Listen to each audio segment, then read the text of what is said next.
Wow, check this out. I've come to Vertical Patch, This is some space-age setup you have here. an urban farm in suburban Sydney with a twist. Here, they use a rotating tower system to grow their produce, saving on space and manpower. But the idea with this is we can squeeze a lot of farm into a really small space, whereas the farm comes to the farmers and not the other way around.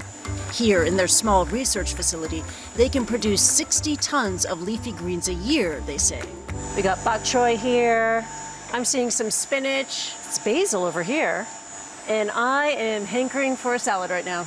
And the team is now branching out, growing mushrooms and microgreens.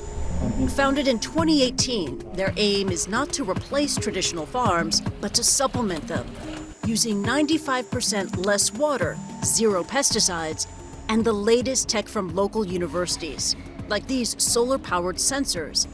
It means they can grow and monitor their crops all year round. How important is innovation and technology for vertical farming? Super important. Every vertical farm, if they think they're going to be static with the farm that they've got today and that's going to work in 10 years' time, no. So you're always constantly innovating. In the future, the team hopes to introduce a robot to their operation to help with harvesting.